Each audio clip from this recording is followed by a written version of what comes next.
গিয়েছিলাম, আমরা একটু কাতর নিবেদন ও ডেপুটেশনের জন্য গিয়েছিলাম যে মাননীয় আমাদেরকে নিয়োগটা দিন। আমাদের বয়সটা চলে যাচ্ছে, আজকে 10-12 বছর ধরে আমরা বঞ্চিত হয়ে আছি। তার জন্য আমাদের কাজকে লকআপে আবার 40 ওভার গেছে, আর লকআপে আমাদেরকে এইভাবে আটকে রেখে দিল। আমরা যা পারি না আমাদেরকে তাই করলো, আমাদেরকে সারাদিন সারা রাত, কালকে সারাদিন, আজকে এই এত করে আমরা ছাড়া পেলাম। আমাদের কি অপরাধ বলুন? আমরা শুধু চেয়েছি মাননীয় মুখ্যমন্ত্রী, আমরা 10 বছর 12 বছর হয়ে গেছে আমরা বঞ্চিত, আমাদের নিয়োগটা দিন, নিয়োগটা তো। আমরা কোনো হামলা করিনি, আমরা দেখেছেন মিডিয়া, আমরা কোনো হামলা করিনি। পুলিশে হামলা করার মতন আমাদের কোনো অধিকার আছে যে আমরা করতে পারি? আমরা কি আইন কানুন বুঝি না? আপনারা শুনলেন কি অসহায় অবস্থা, গতকাল সারা দিন সারা রাত এবং আজকে কিছুক্ষণ আগে মিলেছে মুক্তি।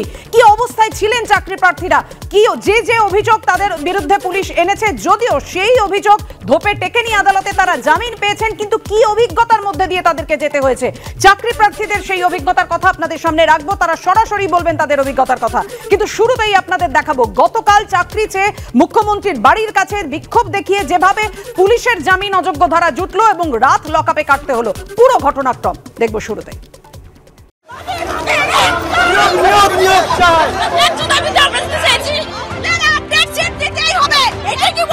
হাত ধরে চ্যাংদোলা করে কখনো তাদেরকে কার্যত টেনে হিচড়ে প্রিজন ভ্যানে এক এক করে তোলা হচ্ছে। চাকরি চেয়ে মুখ্যমন্ত্রী বাড়ির সামনে বিক্ষোভ দেখিয়েছিলেন, জুটলো জামিন অযোগ্য ধারায় মামলা, লকআপে রাত কাটলো উচ্চ প্রাথমিকের চাকরি প্রার্থীদের। বড় পরিকল্পনা চেষ্টা রয়েছে, জানতে হবে। এই দাবি করে ধৃত চাকরি প্রার্থীদের 7 দিনের জন্য হেফাজতে চাইল পুলিশ। যদিও এদিন আদালতে ধোপে টিকল না পুলিশের যুক্তি। ধৃত 55 জন মহিলা চাকরি প্রার্থীকে জামিন এবং 4 পুরুষ চাকরি প্রার্থীর জেল হেফাজতের নির্দেশ দিল আদালত। আমরা শুধু শান্তভাবে বসে আমরা ডেপুটেশন দিতে গিয়েছিলাম। আমরা বলতে চাই যে আমরা 10 বছর ধরে বঞ্চিত, আমার বাচ্চা ছোট বাড়িতে রয়েছে, এর থেকে লজ্জাজনক আর কিছু নেই। শুক্রবার কালীঘাট থানা ও মন্দিরের কাছ থেকে এসে কালীঘাট রোড ধরে একেবারে মুখ্যমন্ত্রীর পাড়ার উল্টো দিকে মন্দিরের মূল গেটের কাছে পৌঁছে যান উচ্চ প্রাথমিকের ইন্টারভিউ থেকে বঞ্চিত চাকরি প্রার্থীরা। শুরু হয় ধরপাকড়, যার জেরে হুলস্থুল পরিস্থিতি তৈরি হয়। এই ঘটনায় 55 জন মহিলা সহ 59 জন চাকরি প্রার্থীকে গ্রেফতার করে পুলিশ। ধৃতদের বিরুদ্ধে জামিন অযোগ্য ধারায় সরকারি কর্মীকে কাজে বাধা, সরকারি কর্মীকে নিগ্রহ, অবৈধ জমায়েত এবং জোর করে আটকে রাখার মতো মামলা রুজু করেছে পুলিশ। পরবর্তীকালে যাতে না কোনো আন্দোলনটা এখানটা বিস্তারিতভাবে আরো করতে পারে, চাকরি প্রার্থীদের ভয় পাইয়ে দেওয়ার জন্য এই ধরনের একটা আচরণ করা হলো। যে রাজ্যের মুখ্যমন্ত্রী মহিলা, সেই মহিলা মুখ্যমন্ত্রী 59 থেকে 60 জনকে কারাগারে মানে জেলের মধ্যে সারা রাত আটকে রেখেছে। সেই মহিলাদেরকে যাদেরকে দেওয়া হচ্ছে লক্ষ্মীর ভান্ডার, আমরা সেই লক্ষ্মীর ভান্ডার চাই না, আমরা চাই আমাদেরকে চাকরি দিক। ধৃতদের এদিন আলিপুর আদালতে তোলা হলে সরকারি আইনজীবী বলেন, হাজরা মোড়ে ধর্ণা হওয়ার কথা ছিল, সেই মতো ছিল পুলিশি ব্যবস্থা। কয়েকজন হঠাৎ করে সবার মধ্যে মিশে গিয়ে যেখানে জেড ক্যাটাগরি নিরাপত্তা রয়েছে, 2 জন ভিআইপি থাকেন, সেখানে গিয়ে 9 জন পুলিশকে আহত করেন। ধর্ণাকে ঢাল হিসেবে ব্যবহার করে অপরাধ করছেন। এটা বারবার হচ্ছে, কোথায় গিয়ে থামবে? তখন তদন্তকারী অফিসারকে বিচারক বলেন, পুলিশ হেফাজত কেন চাইছেন? তদন্তকারী অফিসার বলেন, একটা ব্যানারে আন্দোলন হয়েছে, মাননীয় মুখ্যমন্ত্রী বাড়ির পাশে এরা আন্দোলন করেন। বিচারক তখন ফের প্রশ্ন করেন, পুলিশ হেফাজত কেন চাইছেন? তখন তদন্তকারী অফিসার বলেন, বড় পরিকল্পনা চেষ্টা করছে, তা জানতে হবে। জেড ক্যাটাগরি নিরাপত্তার বিষয় রয়েছে, বারবার এরকম হলে আইন শৃঙ্খলার সমস্যা হবে। 9টা পুলিশ পার্সোনাল আমাদের ইনজিওর্ড আছেন, তাদের মেডিকেল আমরা কোর্টকে দিয়েছি যে কেউ এদেরকে পরিচালনা করলো কিনা বা আর কেউ এদের সাথে আছে কিনা সেটা দেখার জন্য আমরা একটা পুলিশ কাস্টাডি প্রেয়ার করছি। ধৃতদের আইনজীবী তখন বলেন, পুলিশের ওপর হামলা হয়নি, আসলে চাকরি পেতে গেলে পুলিশ ভেরিফিকেশন হয়। এইসব করে ভয় দেখাতে চাইছে যাতে চাকরি জীবনে দাগ লাগানো যায়। এসএসসিতে দেখেছেন মন্ত্রী থেকে অনেকেই জেলে রয়েছেন, আর যাতে কাউকে জেলে যেতে না হয় তাই ভয় দেখানো হচ্ছে। এই যে রাজ্য জুড়ে এই যে ভ্যাকেন্সি ক্রিয়েট হয়েছে, শূন্য পদ হয়েছে, সেই শূন্য পদে আমাদের চাকরি দিন, এটা বলতে চাওয়াটা এই সরকারের আমলে অন্যায়, তাই তাদের গ্রেপ্তার করা হয়েছে। কোনো রিপোর্ট দেখাতে পারেনি। আপনারা সারাদিন দেখেছেন পুলিশই টেনে হিচড়ে নিয়ে গেছে। এই সমস্ত স্টোরি ক্রিয়েট করে আসলে এই ছেলে মেয়েদের ভয় দেখাতে চাইছে।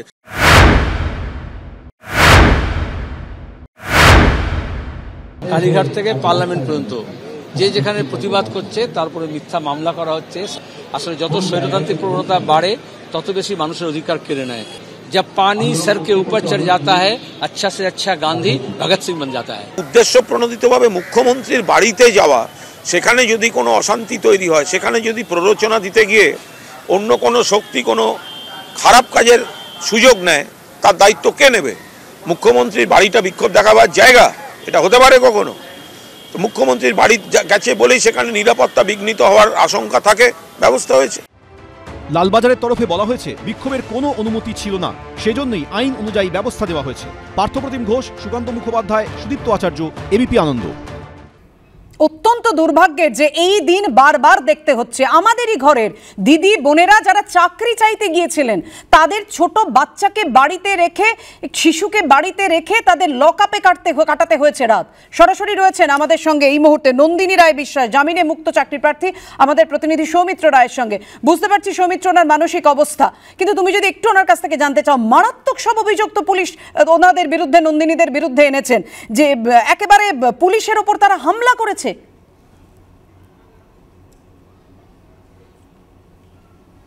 একদমই তাই, মারাত্মক সব অভিযোগ যেমন পুলিশ এনেছে, তেমন তারাই বলছেন যে লকআপে যে রাত কাটানোর অভিজ্ঞতা একেবারে শিউরে ওঠার মতো অভিজ্ঞতা। আমি এই নন্দিনী রায় বিশ্বাস, যিনি চাকরি প্রার্থী, কিছুক্ষণ আগেই মুক্তি পেয়েছেন জামিনে, তার সঙ্গে কথা বলে নেব। নন্দিনীদি, গতকাল চাকরি চেয়ে আপনারা লকআপে রাত কাটালেন, কি অভিজ্ঞতা যদি বলেন? প্রথমে বলছি, আমি নন্দিনী রায় বিশ্বাস, আমি বঞ্চিত আপার প্রাইমারি চাকরি প্রার্থী একজন। আমি 2011 সালে পাশ করেছি টেট, এবং আমি ট্রেন্ড তখনও ছিলাম। তারপর 2015 সালে পরীক্ষা হয়েছে, তাতেও আমি টেট পাস করেছি, প্লাস আমার ট্রেনিং আছে। তাহলে আমি তো জানি না আমার কোথায় অযোগ্যতা। আজকে আমরা সম্পূর্ণভাবে বঞ্চিত। 8(3)B রুল অনুযায়ী আমাদের নিয়ম ছিল যে ইন্টারভিউয়ের 15 দিন আগে পর্যন্ত সিট আপডেট করে সেইভাবে আবার নতুনভাবে ইন্টারভিউ নেওয়া, কিন্তু কোনোটাই আমাদের শিক্ষামন্ত্রী বলুন বা আমাদের কমিশন বলুন, কেউ এই দিকে এক ফোঁটাও দৃষ্টিপাত করছেন না। এবং আমরা এর জন্য ভীষণভাবে নিজেদেরকে বঞ্চিত মনে করছি। আমরা ভীষণভাবে ডেপ্রাইভড। আমরা আজকে জানতাম যে আমাদের শাসক, আমাদের পুলিশদেরকে আমরা বন্ধু হিসেবে আমরা জানতাম, কিন্তু আমাদের এই একদিনের লকআপের যে অভিজ্ঞতা হলো, খুবই মারাত্মক, মানে নিষ্ঠুরতার নানা রকম আমরা নিদর্শন দেখতে পেয়েছি। যেমন কালকে আমাদের প্রথমে থেকে আমাদের জানানো উচিত ছিল যে আমরা কালকে রাতে আমরা বেল পাবো না বা আমাদের ছাড়া হবে না। সেটা আমাদের প্রত্যেকটা বাড়িতে গার্জিয়ানরা চিন্তা করছে, আমাদের কোনোভাবে ব্যবস্থা করে দেয়নি যে আমরা বাড়িতে একটা খবর দেব পর্যন্ত। আমি রাত্রি 2টোর সময় আমার ছেলের সঙ্গে কথা বলতে পেরেছি। সারা দিন ধরে আমি বলে যাচ্ছি, বাড়িতে কিন্তু প্রচণ্ড চিন্তা করবে। তারা জানে আমরা, দেখুন এর আগেও এরকম আন্দোলন করেছি, আমরা তো কোনো অন্যায় আন্দোলন করিনি, আমরা তো ন্যায্য দাবি আদায়ের জন্য আমাদের আমাদের ইয়েটা অনুরোধ করতে গেছি। সেখানে পুলিশ তো আমাদের অনুরোধ করা দূরস্থান, আমাদের ওখানে হেনস্থা করে টেনে হিচড়ে সমস্ত গাড়িতে তুলে নিয়েছে। আমাদের কোনোভাবে এতটুকুও কনসিডার করেননি। আমরা বলেছি, দেখুন আমরা তো কোনো অস্ত্রশস্ত্র নিয়ে আসিনি, আমরা তো এখানে মারামারি করতে আসিনি, আমাদের শুধুমাত্র আমাদের দাবি, যেটা ন্যায্য দাবি, আমরা সেই দাবিটুকু জানাতে চেয়েছি। সেই অবকাশটুকু আমাদের ওরা দেয়নি, আমাদের টেনে হিচড়ে তুলে নিয়েছে। রাত্রিবেলায় আমরা রাত্রি 2টোর সময়, আমি বললাম তো আমার 2টোর সময় আমার সৌভাগ্য হলো, মানে কতবার যে আমি বলছি, কতবার যে রিকোয়েস্ট করছি, আমার মতো এরকম সবাই রিকোয়েস্ট করছে যে বাড়িতে গিয়ে একটু খবর দিতে পারি, যাতে যে আমরা এখানে আছি, নিশ্চিন্ত থাকো। এইটুকু কথা বলার পর্যন্ত আমাদের সুযোগ করে দেয়নি। আমাদের মোবাইল টোবাইল তো আগেই সিজ করে নিয়েছে, ব্যাগ তো সিজ করে নিয়েইছে। তারপরে দেখুন সারা রাতের মধ্যে আমরা ওই কম্বল একটা দিয়েছে পাতার জন্য মেঝের উপরে, আর একটা গায়ে দেওয়ার জন্য। সে কম্বলের যদি চেহারা দেখতেন তাহলে বুঝতে পারতেন যে ওটা কীরকমভাবে, কী পরিস্থিতিতে কাটিয়েছি রাতটা। কেউ তো ঘুমোতেই পারিনি, ঠান্ডা লাগছিল প্রচণ্ড, মেঝের মধ্যে শুয়ে থাকা অভ্যেস নেই। আমরা তো দেখুন শিক্ষিত, আমাদেরকে এইভাবে ট্রিট করা উচিত ছিল? রীতিমতো একদম আসামি, মানে একদম খুব ভয়ঙ্কর আসামি যারা, তাদের সঙ্গে যে ধরনের বিহেভ করে শুনেছি এতদিন, সেই বিহেভগুলো আমরা পেয়েছি। খাবার দাবারের কথা বলছেন, আজকে সকাল থেকে খাবার চেয়েছে, 10:30টার সময় আমাদের খেতে দিয়েছে, তা রুটি শুকনো আর কতগুলো আলুর তরকারি। হ্যাঁ, সে মানে তার স্বাদ আর ইয়ে তো বলতেই পারবো না, খিদের চোটে তাও 2টো খেয়েছি। সেই যে খেয়েছি, এখনো পর্যন্ত কিন্তু কোনো কিছু খাবার দেয়নি। আমরা চেয়ে বিকেলবেলায় আমরা পেয়েছি কি, একটা করে বিস্কুটের প্যাকেট ছোট করে, বুঝতে পেরেছেন? আমরা দেখছি পুলিশ দেয়নি, সেটাও পুলিশ দেয়নি, সেটাও আমাদের এই বঞ্চিত আপার প্রাইমারি যে চাকরি প্রার্থীবৃন্দ, আমাদের যে গ্রুপটা আছে, তাদের থেকে স্পন্সর করা হয়েছে। তাহলে বুঝতে পারছেন আমাদেরকে কীরকম অমানসিকভাবে ট্রিট করা হয়েছে। আমাদেরকে একটুও মনে হচ্ছিল না যে আমরা কোনো শিক্ষিত বা আমরা কোনো ন্যায্য লড়াই করতে এসেছি। মনে হচ্ছে আমরা বড় বড় ক্রিমিনাল, আমাদেরকে এমনভাবে রাখা হয়েছে। এখানে আপনাকে একটা প্রশ্ন করবো, কখনো ভেবেছিলেন যে এই চাকরি চেয়ে আন্দোলন করতে গিয়ে লকআপে কাটাতে হবে অপরাধীর মতো? কোনোদিনও ভাবিনি, কোনোদিনও না। এটা আমাদের ন্যায্য দাবি। আমরা লকারে যাব, কোনোদিনও ভাবতেই পারিনি লকআপে যাব, কোনোদিনও ভাবিনি। কারণ এটা তো আমাদের তো কোনো অন্যায় নয়, আমরা চাইতে যেতেই পারি, কারণ আমাদের তো ইন্টারভিউ নেওয়া হয়নি, আমাদেরকে তো বঞ্চিত করা হয়েছে। একদমই সৌমিত্র, সত্যি চোখের জল ধরে রাখা যাচ্ছে না। নন্দিনী দি বলছেন যে আমরা তো কোনো অপরাধ করিনি, অনুরোধ করতে গিয়েছিলাম, চাকরি চাইতে গিয়েছিলাম, এই রকম দুর্বিষহ যন্ত্রণার মধ্যে দিয়ে তাতে যেতে হয়েছে।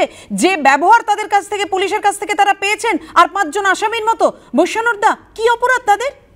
দেখুন, চাকরির দাবি নিয়ে যদি প্রধানমন্ত্রীর বাড়ির সামনে কেউ যেত, বছরে 2 কোটি হয়েছে, আর 9 বছর হয়ে গেল 18 কোটি। আপনার কাছে অনুরোধ, প্লিজ এই বিষয়ে একটু কথাটা বলবেন। আপনি তো খবরটা এমন ভাবে দেখানোর বা আমাকে বলবার চেষ্টা করছেন যেন দোষটা সমস্তটাই ওনারা কিছু করেননি, শুধু পুলিশ শুধু ধরে নিয়েছিল এবং পুলিশ ধরে নেওয়াতে ওনারা যেটা করেছেন সেটা হাই সিকিউরিটি জোনে। আপনি অর্ডার শিটটা আমার কাছে আছে, যে ম্যাজিস্ট্রেট ওই কোর্টের অর্ডার দিয়েছে আলিপুর কোর্টের, সেই অর্ডার শিটটা আমার কাছে আছে। এই মহিলা অ্যাকিউজ যাদেরকে এই কেসে বেল দেওয়া হয়েছে তাদের লেখা আছে যে ওনারা ফার্দার কোনো হাই সিকিউরিটি জোনে ঢুকতে পারবেন না। একটা মুখ্যমন্ত্রী, একটা প্রধানমন্ত্রী তাদের বাড়ির সামনে গিয়ে যদি কেউ বিক্ষোভ দেখায়, আইনে কিন্তু আজ তাকে যদি পুলিশ আটকাতে যায়, তাকে পুলিশকে যদি তারা বাধা দেয়, তাহলে সেক্ষেত্রে 353 ধারা এবং তারপরে 353 ধারা পুলিশ দিয়েছে এবং সেটা কোর্টের কাছে গেছে এবং কোর্টের যে অর্ডার শিট, আপনারা যে বলছেন ধোপে টিকলো না, এইসব সকালবেলা থেকে বাজার থেকে দুপুরের পর থেকে দেখাচ্ছেন, আমি দেখছিলাম আপনাদের তারা জামিন পেয়েছেন তো। হ্যাঁ, জামিন তারা ধোপে টিকলো না, তার মানেটা কি ধোপে টিকলো না? আপনাদের ব্যাখ্যার পুলিশ নিজেদের হেফাজতে চেয়ে তারা কি পরিকল্পনা করেছে সেটা জানতে চেয়ে বিচারকের কাছে আবেদন করেছিলেন, বিচারক বলেছেন আমরা বলছি না, বিচারক জামিন দিয়েছে। অন্যান্য মন্ত্রীদের সামনে চাকরির জন্য বিক্ষোভ দেখাবে, খুব অন্যায়। প্রধানমন্ত্রী বাড়ির সামনে যাওয়াটা খুব অন্যায়। বুদ্ধদেব বাবুর বাড়ি ঘেরাও করা যায়, শুভেন্দু অধিকারীর বাড়ি ঘেরাও করা যায়, নিশীথ প্রামাণিকের বাড়ি ঘেরাও করা যায়, পশ্চিমবঙ্গের সমস্ত বিজেপি নেতার বাড়ি ঘেরাও করার ডাক দিয়ে পরে পিছিয়েও আসা যায়। হ্যাঁ, সেগুলো অন্যায় নয়। শুভেন্দু বাবুও জেড ক্যাটাগরি, নিশীথ প্রামাণিকও জেড ক্যাটাগরি। আমি জানতে চাই ওদের কালীঘাট মন্দিরের সামনে থেকে ধরা হয়েছিল, কালীঘাট মন্দিরের কথা হচ্ছে কোথায়, ওটা ওদেরকে ধরা হয়েছে হরিশ্চারের মুখের ওখান থেকেও মুখ্যমন্ত্রীর বাড়ি অন্তত 500 মিটার দূরে। ওখান থেকেও মুখ্যমন্ত্রীর বাড়ি, ওনারা বলছেন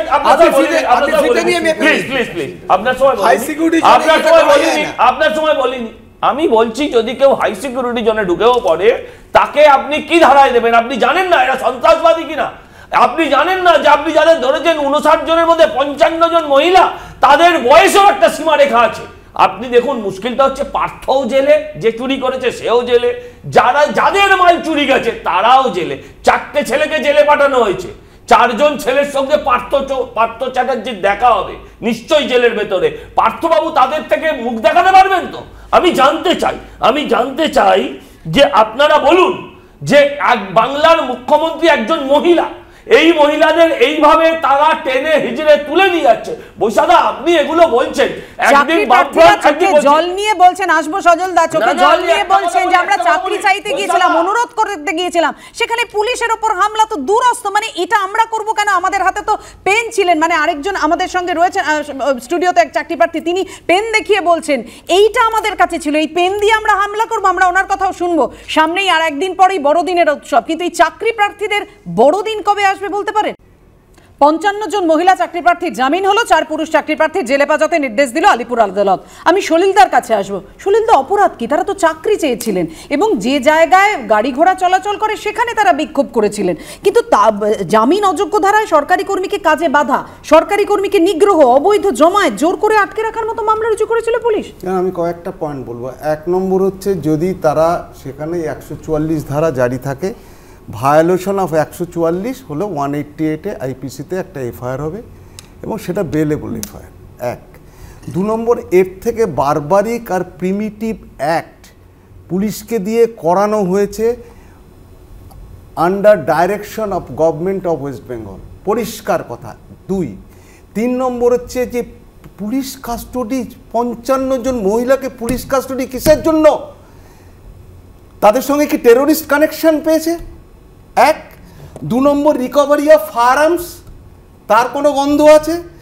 রিকনস্ট্রাকশন অফ ক্রাইম, তাহলে পিসি মানে পুলিশ কাস্টডি। 3 নম্বর, এই যে করানো হলো এর পেছনে একটা কিন্তু ডিপ রুটেড কনস্পিরেসি আছে গভর্নমেন্টের, স্টেট অফ ওয়েস্ট বেঙ্গলের। কি কনস্পিরেসি? সেটা হচ্ছে যদি এদের মধ্যে যোগ্যতা কারোর থাকেও ভবিষ্যতে সে আর চাকরি পাবে না, because the case started will be ended in chargesheet.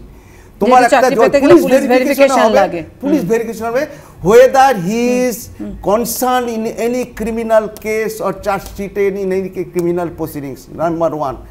Number 2 হচ্ছে, দেখো তোমাকে আমি আর একটা কথা বলে দিই, বৈষ্ণব এত সিনিয়র লয়ার, ও বলল হাই সিকিউরিটি জোন ভায়োলেট করেছে বলে 350। আরে এটা অর্ডার শিটে আছে। আরে 353 ইনগ্রেডিয়েন্টস কি? আরে to prevent public servant from discharging government duty. আপনি কি ম্যাজিস্ট্রেটের অর্ডারটাকে ডিফাই করেন? এই অন্তর্বর্তী উপাচার্য তো অন্তর্বর্তী উপাচার্যকে নিয়োগ করেছিলেন তো রাজ্যপাল, তাকেই সরিয়ে দিলেন কি কারণে? দেখো একদমই তাই। দেখো এবার যাদবপুরের উপাচার্য পড়লেন রাজ্যপালের, কারণ আচার্য নিজে তাকে মনোনীত করেছিলেন। সেখানে কিন্তু সমাবর্তনের ঠিক আগে তাকে সরিয়ে দেওয়া হলো। কেন সরিয়ে দেওয়া হলো? কারণ এই সমাবর্তন ঘিরে জটিলতা তৈরি হয়েছিল। সমাবর্তনের বিষয়ে বলা হয়েছিল, তা 2 দিন আগে কিন্তু রাজ্যপাল প্রশ্ন তুলেছিলেন যে এই কোর্ট মিটিংকে ডাকতে পারেন যিনি উপাচার্য রয়েছেন, বা এছাড়াও কোর্ট মিটিং ডাকার ক্ষেত্রেও যেমন প্রশ্ন তুলেছিলেন, সেরকমটা বলেছিলেন যেহেতু সুপ্রিম কোর্টে মামলা চলছে সেই আইন মোতাবেক কি এই সমাবর্তন করা যায়, এই নিয়ে প্রশ্ন তুলেছিলেন। কিন্তু আমরা বিসি কলেজ শুনেছিলাম যে সমাবর্তন করানো উচিত, কারণ এখানে ছাত্রছাত্রীদের স্বার্থ রয়েছে এবং এক্সিকিউটিভ কাউন্সিলের যে মিটিং হয়েছে সেখানেও ঠিক করা হয় এবং রাজ্য সরকারও অনুমোদন দেয় যে এখানে সমাবর্তন করা হবে। কারণ যাদবপুরে 24শে ডিসেম্বরেই কিন্তু সমাবর্তন হয়ে থাকে, সেই কারণে 24শে ডিসেম্বর যাতে করা হয়ে থাকে সেই কারণে কিন্তু এই অনুষ্ঠান হতে চলেছে। এবং আজকে কিন্তু দেখা যাচ্ছে আজকের এই যে এডুকেশনিস্ট যারা ফোরাম রয়েছে তারাও কিন্তু বলেছিল যে 24 তারিখে কিন্তু এই সমাবর্তন অনুষ্ঠান হচ্ছে। ঠিক সমাবর্তন অনুষ্ঠান হবার আগেই কিন্তু রাজ্যপাল অর্থাৎ আচার্য সরিয়ে দিলেন উপাচার্যকে। একদম অন্তর্বর্তী উপাচার্য বুদ্ধদেব সাউকে সরিয়ে দিলেন সিভি আনন্দ বোস রাজ্যপাল, কিন্তু তাহলে আগামীকালে সমাবর্তন অনুষ্ঠান নিয়েই তো প্রশ্ন উঠে গেল, সমাবর্তন হচ্ছে না হচ্ছে না? রুমা না, আমাদের সঙ্গে আমাদের প্রতিনিধির যোগাযোগ বিচ্ছিন্ন হয়েছে। আপনাদেরকে জানিয়ে রাখি, যাদবপুরের অন্তর্বর্তী উপাচার্যকে অপসারণ করলেন রাজ্যপাল সিভি আনন্দ বোস। একেবারে সমাবর্তনের ঠিক আগেই অপসারিত যাদবপুরের অন্তর্বর্তী উপাচার্য বুদ্ধদেব সাউ নিজের নিযুক্ত অন্তর্বর্তী উপাচার্যকেই সরিয়ে দিলেন রাজ্যপাল সিভি আনন্দ বোস। অপসারিত অন্তর্বর্তী উপাচার্য, যার ফলে সমাবর্তন নিয়েই অনিশ্চয়তা তৈরি হলো। যাদবপুরের অন্তর্বর্তী উপাচার্যকে সরিয়ে দিলেন রাজ্যপাল নিজেই। রাজ্যপাল নিযুক্ত করেছিলেন অন্তর্বর্তী উপাচার্য বুদ্ধদেব সাউকে, নিজেই সরালেন রাজ্যপাল এই উপাচার্যকে, অন্তর্বর্তী উপাচার্যকে, অপসারিত অন্তর্বর্তী উপাচার্য, যার ফলে সমাবর্তন অনুষ্ঠান নিয়ে অনিশ্চয়তা তৈরি হলো।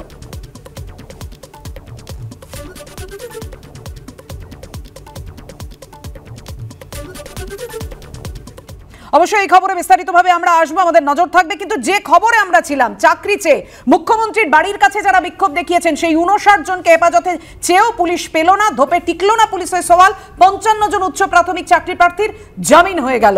আমি আসবো সুবীর কীর্তনিয়া, চাকরি প্রার্থী যিনি গতকাল ছিলেন এই বিক্ষোভে, তার কাছে আসবো। আপনাদের বিরুদ্ধে একের পর এক যে অভিযোগ করা হয়েছে এবং পুলিশ আপনাদেরকে হেফাজতে চেয়ে যে আবেদন জানিয়েছিল তার মধ্যে একটা বিষয় ছিল, সেটা হচ্ছে আপনারা পরিকল্পনা করেছেন কিনা। কোনো পরিকল্পনা আপনাদের ছিল? দেখুন, আমি প্রথমেই বলছি, আমরা ইন্টারভিউ বঞ্চিত আপার প্রাইমারি চাকরি প্রার্থী বৃন্দ 2014 সালে আমাদের নোটিফিকেশন, 2015 সালে 16ই আগস্ট পরীক্ষা, 15 সালে 16ই আগস্ট পরীক্ষা, 2016তে রেজাল্ট, 2016-র 20শে সেপ্টেম্বর একটা গেজেট প্রকাশ করে কমিশন, এসএসসি কমিশন। সেখানে 8-3B রুলসে পরিষ্কারভাবে বলা ছিল যে ইন্টারভিউর 15 দিন আগ পর্যন্ত যত সংখ্যক সিট আছে সমস্ত সংখ্যক সিট আপডেট করে সমস্ত শূন্যপদে শিক্ষক নিয়োগ করা হবে। কিন্তু 2019 সালে কমিশন যে প্যানেলটা প্রকাশ করে সেটা সম্পূর্ণ দুর্নীতিগ্রস্ত প্যানেল ছিল এবং 2019-এ সেই প্যানেলটা মহামান্য হাইকোর্টের মৌসুমী ভট্টাচার্য সেটাকে বাতিল করে দেয়।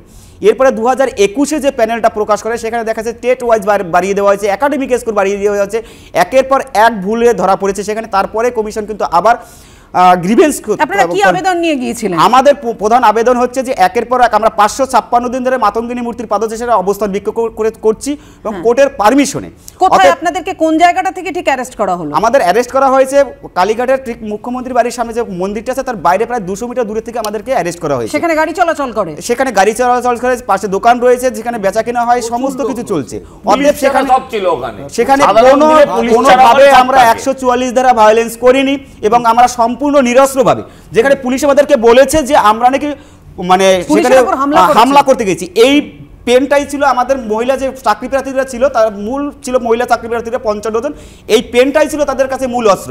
অর্থাৎ এইটাই যদি ইন্টারভিউ বঞ্চিত চাকরি প্রার্থী যদি মূল অস্ত্র হয়, যে অস্ত্রটা নিয়ে তারা আমাদের যাওয়ার কথা ছিল বিদ্যালয়ে, আজকে থাকার কথা 10 বছর আগের থেকে, আজকে 10 বছর বঞ্চিত হওয়ার পরে আজকে সেখানে যাদের বয়স ওভার হয়ে গেছে, কারো 48, কারো 49 বছর বয়স হয়েছে, তারা দ্বিতীয়বার কোনো পরীক্ষায় বসতে পারবে না।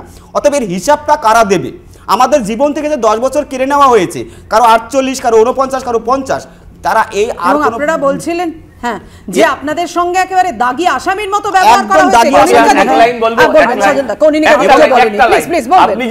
আপনি যে বলছেন না যে পেন নিয়ে গেছেন, হ্যাঁ pen is mightier than sword. এই থেকে বড় কি হতে পারে? প্লিজ স্যার একটু চুপ করবেন স্যার, আপনার সঙ্গে কোনো কথা বলেন না স্যার, একটু চুপ করবেন স্যার, আমাদের কথাটা বলতে দিন। সব জায়গায় স্যার কন্ট্রোল করবেন না, সমস্ত জায়গায় স্যার কন্ট্রোল করবেন না, আমাদের কথা শুনুন স্যার, শুনুন স্যার, কন্ট্রোল সমস্ত জায়গায় করবেন না। অর্থাৎ গণতন্ত্রকে হত্যা করার জন্য আমাদের শিক্ষিত সমাজকে যেভাবে একের পর এক দমিয়ে রেখেছেন, অর্থাৎ সব জায়গায় কন্ট্রোল করবেন না, আমাদেরকে বলতে দিন। আমরা তো অনেক জায়গায় পড়েছি যে অসির চেয়ে মসি বড়, ওই pen is mightier than sword, আমার অসির চেয়ে মসি, হ্যাঁ অসির চেয়ে মসি বড়। আর এখানে যেন এইটাকে এরা প্রমাণ করে দিল। আসলে আসলে হচ্ছে মগজ, আসলে হচ্ছে বুদ্ধি, আসলে হচ্ছে মেধা, আসলে হচ্ছে শিক্ষা, এই গোটাটাকে তৃণমূল সরকার বায়া খাতায় ফেলে দিয়েছে। সিপিএম খুব ভালো কাজ করেছে। বলিনি আপনার সময়, আপনার সময় বলিনি কাউকে কথা বলতে দেন না, যে অন্যায় করে যাচ্ছেন কাউকে তার জন্য কথা বলতে দিতে চাচ্ছেন না। আমি একটা প্রশ্ন করছি স্যার আপনাকে, একটু পরে বারবার এই কথা বলছেন কেন? 12 বছর ধরে চালাচ্ছেন সরকার, 12 বছর সরকার চালাচ্ছেন, আজকে কথার উত্তর দিতে পারেন না, আজকে কথার উত্তর দিতে পারেন না, শূন্য হয়েছে, এবার আপনারা শূন্য হবে, এই জন্য আপনারা রাস্তায় কালীঘাট মন্দিরে গিয়ে ভিক্ষা করতে হবে। এরা যেন ক্রিমিনাল, কালীঘাট মন্দিরের সামনে ভিক্ষা করতে হবে। আমি বলি, আপনি তো বলেছেন অনেকক্ষণ একটা গণতন্ত্র মিনিমাম দিতে পারেন না, আশ্চর্য। একটা ক্রিমিনালদের মতন ব্যবহার করেছেন। 55 জন মহিলা, 59 জন চালাচ্ছিলেন এবং কি 353 যে ধারা দিচ্ছেন, আজকে যে কথা বলছেন ম্যাজিস্ট্রেটের অর্ডার, সেটা তো বেলের কন্ডিশন, সেটা তো এটা নয়। আগে তো তারা গেছিলেন 55 জনকে মহিলা, তাদেরকে অ্যারেস্ট করেছেন। আমি এসব মানি না, মহিলা মুখ্যমন্ত্রী তাই মহিলা, আমি এসব মানি না, কারণ ওইসব ওনার কিছু নেই, কিচ্ছু নেই। ওর আসল কথা হচ্ছে অন্যায় করেছেন আটকে, কারণ ওটা যেখান দিয়ে বাস চলাচল করে, যেখান দিয়ে বাস চলাচল করে, যেখান দিয়ে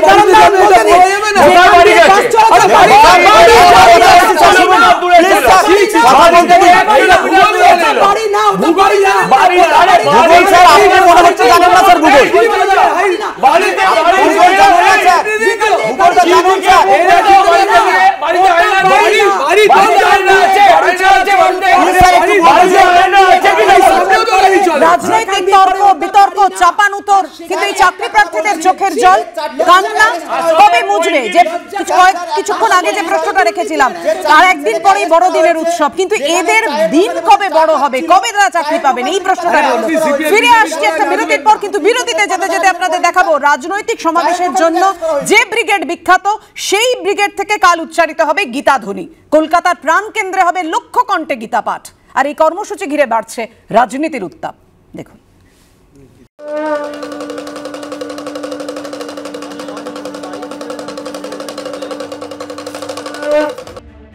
এতদিন ব্রিগেড মানেই ছিল রাজনীতির গোলাবর্ষণ। রাত পোহালে সেই ব্রিগেডেই ধ্বনিত হতে চলেছে গীতার বাণী। মহাকাব্যের বর্ণনা অনুযায়ী কুরুক্ষেত্রের যুদ্ধ শুরুর আগে যেদিন শ্রীকৃষ্ণ অর্জুনকে তার উপদেশ বাণী শুনিয়েছিলেন, সেই দিনটি গীতার জন্মদিন বা গীতা জয়ন্তী হিসেবে পালিত হয়। লোকসভা ভোটের আগে এবার সেই অনুষ্ঠানই অনেক বড় আকারে হচ্ছে ব্রিগেডে, আর এ নিয়ে রাজনৈতিক চাপানোতরও চলছে সমান তালে। লক্ষ জনের গীতা পাঠ বলে যেটি তৈরি হচ্ছিল সেটি এত বড় একটি ফ্লপ। আর প্রধানমন্ত্রী তিনি সব থেকে রিপোর্ট পাচ্ছেন ব্রিগেডের 5% অংশ ভরবে না, নানা রকম কায়দা কানুন করেও ভরবে না, ফলে তিনি লোক হবে না বলে আশা ক্যান্সেল করে দিয়েছেন। আর গীতা তো আমাদের সকলের প্রিয়, কিন্তু তাকে কেন্দ্র করে পলিটিক্যাল ইভেন্ট করছে যে রাজনৈতিক দল, তাদের রাজনৈতিক দেউলিয়াপনা ঢাকতে, তো সেটা মানুষ ধরে ফেলছেন। ওখানে গিয়ে গীতা পড়বে কেন? অভিযোগ করার অধিকার সবার আছে। রেড রোডে যখন নামাজ হয় ঈদের, তখন টিএমসির নেতারা টুপি পরে সব বসে যান, ওই ধার্মিক ব্যবস্থাটাকে অপবিত্র করেন। তার ভারতবর্ষে যদি গীতা পাঠ সামূহিকভাবে হয়, গীতার প্রচারে আপত্তি কি আছে? আর আমি একজন সনাতনী হিন্দু হিসেবে আমার অধিকার আছে ওখানে যাওয়ার। কে কি বললো আমার কিছু বয়ে গেছে। গীতা পাঠের জন্য ব্রিগেড ময়দানে গড়ে উঠেছে বিশাল মঞ্চ। দুটি ভাগে ভাগ করা হয়েছে মঞ্চকে। বড় মঞ্চটি উঁচু, সেখানে থাকবেন দ্বারকার শঙ্করাচার্য, সদানন্দ সরস্বতী, পুরীর জগন্নাথ মন্দিরের দৈতাপতি সহ বিভিন্ন সাধু সন্তরা। বড় মঞ্চের নিচে যে ছোট মঞ্চ তৈরি হয়েছে সেখানে সাংস্কৃতিক অনুষ্ঠান হবে। তার মহড়াও চলছে জোর কদমে। खींचड़ो काल राबड़ी छाछ की जी मो मारा श्याम दड़ी जी मावे बेटी जाट की जी मावे बेटी जाट की। বাংলার সংস্কৃতির নানান উপস্থাপনা যেমন থাকবে মঞ্চে, তার পাশাপাশি এই ধরনের রাজস্থানী ভজন তাও থাকবে। আর এভাবেই গোটা দেশের একটা খণ্ডচিত্র যেন আগামীকাল উঠে আসবে এই ব্রিগেডের ময়দানে। ব্রিগেড ময়দানের মাঝখান বরাবর বানানো হয়েছে রাস্তা। সেই রাস্তায় শঙ্করাচার্যকে নিয়ে শোভাযাত্রা হবে। যে সাংস্কৃতিক যে গান টানগুলো হবে, তার সঙ্গে হে পার্থ সারথী যে গান আছে, সব রিহার্সাল চলছে। প্লাস গীতা পাঠটা যে সবাই একসঙ্গে করবে তারও আজকে মহড়া শুরু হয়েছে আর কি। বিশিষ্ট বলতে আমাদের কাছে সাধু সন্ত মহাত্মারা প্রায় ১,৫০০ সংখ্যায় আসছেন। জগৎগুরু শঙ্করাচার্য এসে গেছেন, উনি কাল মঞ্চে সভাপতিত্ব করবেন। এছাড়াও ভারত সেবাশ্রম সংঘ, রামকৃষ্ণ মিশনের ফলোয়ার সাধু সন্তরা অনেকে আসছেন। সব নিয়ে লিস্ট অনেক বড়। আয়োজক সংগঠনের তরফে জানানো হয়েছে, লক্ষ্যকণ্ঠে গীতা পাঠ অনুষ্ঠান সফল করার জন্য ব্রিগেড ময়দানকে ২০টি ব্লকে ভাগ করা হয়েছে। প্রতি ব্লকে ৫,০০০ জন করে বসানো হবে। এভাবে মোট ১ লক্ষ লোকের গীতা পাঠের ব্যবস্থা করা হয়েছে। পড়া হবে গীতার ৫টি অধ্যায়, হবে শঙ্খধ্বনি। ব্রিগেডের গীতা পাঠ অনুষ্ঠানে থাকছে সর্বধর্ম সমন্বয়ের বার্তাও। গীতা পাঠে গলা মেলাবেন ইমান আলী শেখ এবং ফয়েজ লস্কর রাও। আয়োজক সংগঠনের তরফে জানানো হয়েছে, কাজী নজরুল ইসলামের লেখা শেষ সওগাত কাব্যগ্রন্থের অন্তর্গত পার্থসারথী কবিতাটিও গানের আকারে পরিবেশন করা হবে, যেখানে বিদ্রোহী কবি লিখেছেন, হে পার্থসারথী বাজাও বাজাও পাঞ্চজন্য শঙ্খ, চিত্তের অবসাদ দূর করো করদূর, ভয় ভীত জনে করো হে নিঃশঙ্ক। গীতা পাঠের জন্য যারা আগে থেকে অনলাইনে নাম নথিভুক্ত করেছেন, সকাল ৯টা থেকে তাদের বসানোর প্রক্রিয়া শুরু হবে। সকাল 10টা নাগাদ শুরু হবে মূল অনুষ্ঠান। তার আগে শনিবার বিকেলে নদিয়ার বেথুয়া ডহরিতে ৫০০ কণ্ঠে গীতা পাঠ আয়োজন করে ভাগবত গীতা ওয়ার্ল্ডের সদস্যরা। অন্যদিকে কলকাতার প্রাণকেন্দ্রে যখন গীতা পাঠ অনুষ্ঠানের প্রস্তুতি চলছে, তখন শহরেরই আরেক প্রান্তে দেখা গেছে এই ছবি। গীতা চণ্ডী নয়, মানবতার ধ্বনি উঠুক, এই স্লোগানকে সামনে রেখে কলেজ স্ট্রিট মোড়ে অবস্থান বিক্ষোভ করে কয়েকটি গণসংগঠনের যৌথ মঞ্চ। সঞ্চয় মিত্র, ঝিলম করঞ্জাই ও প্রদ্যুৎ সরকারের রিপোর্ট, এবিপি আনন্দ। এতদিন ব্রিগেড মানেই ছিল রাজনৈতিক সমাবেশ থেকে নেতাদের সুকৌশলী আক্রমণ, আর আগামীকাল সেই ব্রিগেড থেকে উচ্চারিত হবে গীতার ধ্বনি। আমি সজলদার কাছে আসব। তার মানে ধর্মই হাতিয়ার এই নির্বাচনের আগে, লোকসভা নির্বাচনের আগে, উন্নয়ন নয়? কেন ধর্ম হাতিয়ার হলো কেন? এখানে আপনি বিজেপির সঙ্গে আপনি এটা তৃণমূল অভিযোগ করছে। তৃণমূল অভিযোগ করছে বলে আপনি বলবেন? ওদের নাম বলুন। বললাম তো তৃণমূল অভিযোগ করছে। আমি একটা কথা বলি, মুখ্যমন্ত্রীও তো হিজাব পরেন, মুখ্যমন্ত্রীও তো আজান দেন রেড রোডে বসে, রাস্তা বন্ধ হয়, সেটা ধর্ম হাতিয়ার নয়। মুখ্যমন্ত্রী এই কদিন একটা খুব ভাইরাল ভিডিও চলছে, ববি হাকিম বলছে ইনশাআল্লাহ বাঙ্গাল কা আধা আবাম উর্দু মে বাত করেগা। সেটা কি ছিল? সেটা কি ছিল? সেটা যদি ধর্মকে হাতিয়ার করা না হয় তাহলে এটা নয়, আর সেটা যদি হাতিয়ার করা হয় তাহলে এটাও হয়। সেটা যদি হাতিয়ার না হয়, আপনি আপনাদের এই সনাতনীদের উপরেই আক্রমণটার কতদিনে বন্ধ হবে?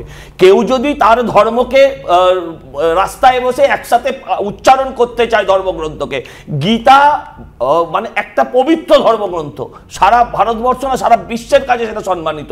আমি জানতে চাই সেখানে অন্যরা যদি আক্রমণ করে তাকে, তাহলে তাদেরকে আপনারা মদত কেন দিচ্ছেন?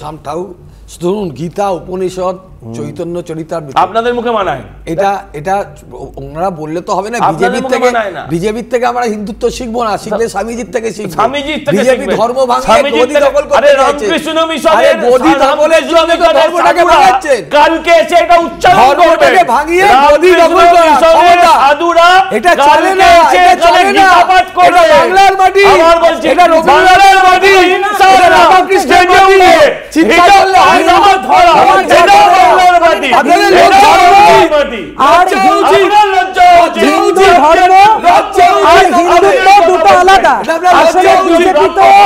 বিজেপি তো ধর্ম করছে না, বিজেপি ধর্ম করছে না, হিন্দুত্ব করছে, যেটা একটা পলিটিক্যাল এজেন্ডা পুরো। হিন্দু আর হিন্দুত্ব এক কথা বললে হবে না। আচ্ছা বলবে হিন্দু, বিজেপি তো ধর্ম প্রশ্ন বলছে না, হিন্দু ধর্ম তো সকলকে ডাকে। বলি ইনসাফ মানে বিচার। আমি আমার কথা বলি, সব আমার